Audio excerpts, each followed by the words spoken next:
Here's the recipe for my muffuletta sandwich. That's really good. For the pickled vegetables, cut carrots, celery, onions, and cauliflower.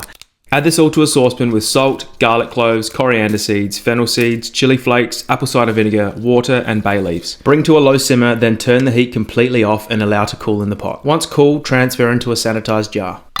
For the olive salad, add olives, capsicums, capers, garlic, parsley, some of the pickled veggies, oregano, salt, red wine vinegar, and olive oil. Blend until combined. This is the heart of this sandwich, packed with some amazing flavours. Add minced garlic into a bowl of olive oil and brush over your bread. I couldn't get my hands onto the traditional round muffuletta loaf, so I've opted for a focaccia loaf instead. Place under a grill until lightly toasted. To finish this off, spread your olive salad followed by your deli meats and cheese. I used mortadella, suppressor, ham, and provolone cheese. And to top it off, spread another layer of your olive salad, place the other half on top, and there you have it. One loaded sandwich that's great to share with friends and family.